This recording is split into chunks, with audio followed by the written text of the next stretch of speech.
El Doctor tema Eduardo Andrade, obligado constitucionalista, es el relativo diciéndole a la a la jueza de Veracruz, intención Nancy Juárez absurda Salas, que regrese a realmente estudiar de la una primaria, así o jueza más en claro. Coatzacoalcos, Yo en mi voto por mi tierra, por paisano cierto, no para sé si será ministro. de ahí, una jueza que, permítanme usar una expresión coloquial, se aventó la puntada de decir que está obligada la presidenta de la República a bajar, a eliminar la publicación hecha en el Diario Oficial de la Federación de la reforma constitucional en materia judicial que está en vigor, que ya es un hecho consumado de manera irreparable. Empezando por ahí, la ley establece que sobre un hecho o contra un hecho ya consumado irreparablemente no procede el amparo. Esa es una obligación de los jueces saberlo. Otra cuestión que está también en la ley, dice la ley de amparo que rige la función de los jueces, que no pueden pasar por encima de esa ley como les dé la gana. Dice el artículo 61 de la ley de amparo, contra las reformas y adiciones a la Constitución no procede el amparo. Más claro, ni el agua, ahí no hay posibilidades de interpretación, no procede el amparo, punto. Eso quiere decir que las reformas constitucionales están por encima de la revisión que haga el Poder Judicial.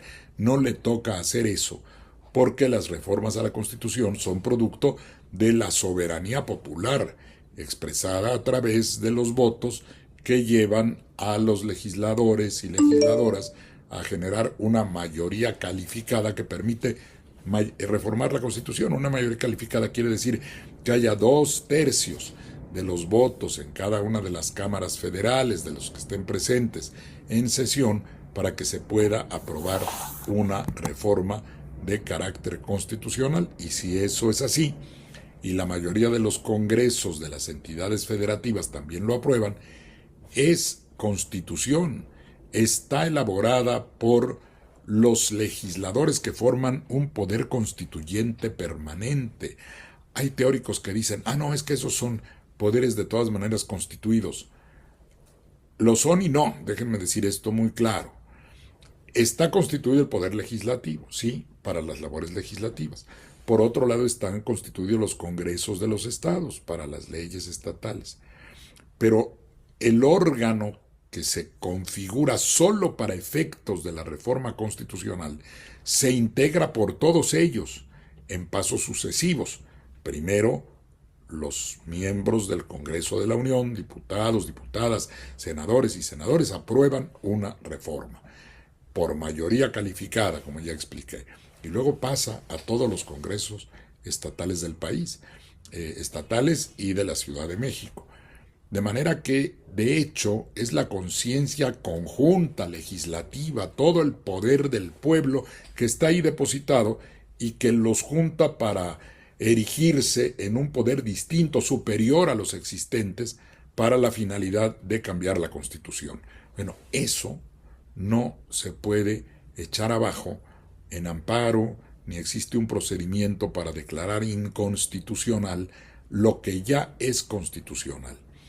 La jueza debería saber eso, y si no lo sabe, razón de más para que fuera sancionada. No puede dictar una resolución en materia de amparo con motivo de una reforma constitucional que ya fue publicada en el Diario Oficial de la Federación y que está en vigor. Además, la otra regulación que decíamos, ese hecho ya consumado, no puede ser revisado en amparo.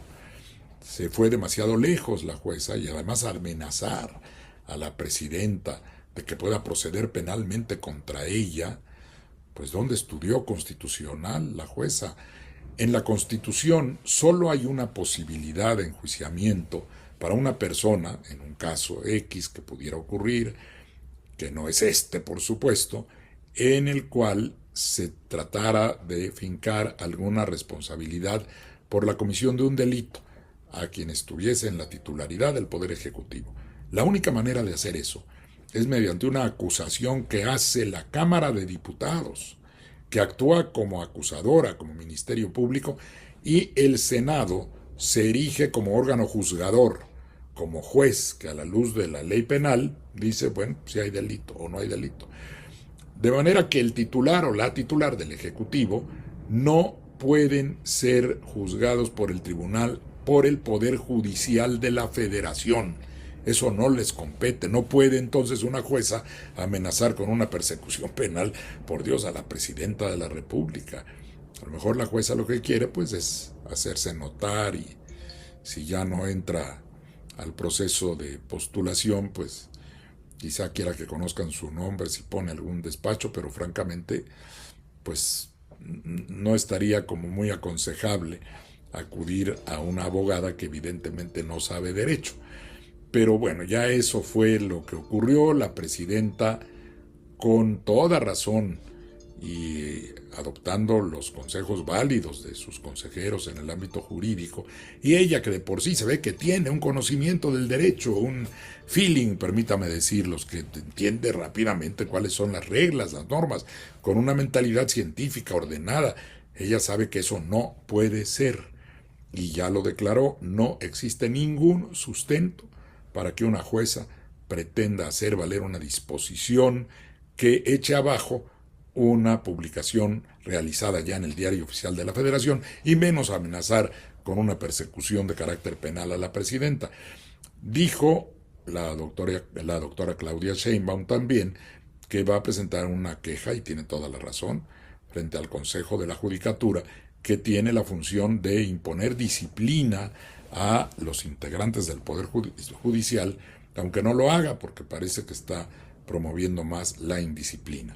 En ese tema hay que insistir porque hoy ha salido a relucir por todas partes, y yo he escuchado personas o en los medios que dicen es que incurre en desacato la presidencia. No, no puede incurrir en desacato alguien que no puede ser obligado a realizar alguna acción por parte de órganos que no tienen la función para obligarlo, y que al contrario están desobedeciendo, el caso de la jueza, desobedeciendo la Constitución. Ese tema queda ahí, y quiero compartirles algo que además debía haber tratado quizá primero con todos los suscriptores y suscriptoras de este canal, pero hace unos minutos, durante una entrevista, Manuel Pedrero, un joven reportero muy talentoso, este reportero, programa Sin Máscaras se llama, y me hizo la pregunta abiertamente de si pensaba yo postularme para llegar a ser ministro de la Suprema Corte de Justicia, y no me pareció prudente eludir la pregunta por varias razones. Primera, porque estaba formulada en términos muy respetuosos, comedidos y oportunos. Por otro lado, porque la convocatoria al respecto ya salió. Yo había dicho que tendría que analizar los términos de la convocatoria. Alguien me dijo, bueno, pues ahí están los términos básicos en la Constitución, ¿no la has leído? Sí, ya la leí, ya vi lo esencial, pero ahí también dice que habrá una convocatoria. Y hay que ver la convocatoria para la precisión de lo que hay que cumplir, en qué tiempos hay que hacerlo. Y además es muy interesante porque esta convocatoria a su vez señala que habrá 3 convocatorias de los diferentes poderes, lo cual es muy interesante porque además permite la posibilidad de que se inscriba la persona en uno o más de esos poderes, cosa que creo que vale la pena hacer para tratar de aumentar las probabilidades de que ocurra el propósito que uno tiene, en este caso llegar a ser ministro de la Suprema Corte de Justicia, y que quisiera que las suscriptoras y los suscriptores de este canal nuestro lo sepan de inmediato, una vez que ya lo hice público y que empezaron a correr en las redes sociales, cosa que me da mucho gusto. Felicitaciones, apoyos, es lo que he visto, y son los que me da gusto recibir. Entonces, están ustedes enterados, pues. Creo que no es una pretensión fuera de lugar. Tengo una muy larga carrera jurídica, administrativa, legislativa. He estado en los 3 poderes del Ejecutivo, bueno, la administración pública que depende del Ejecutivo, en el ámbito federal, en el local, en mi estado de Veracruz. He tenido la fortuna de ser legislador en el Congreso Federal, en las 2 cámaras, la de diputados, la de senadores. Pude hacer que se incluyera en la Constitución.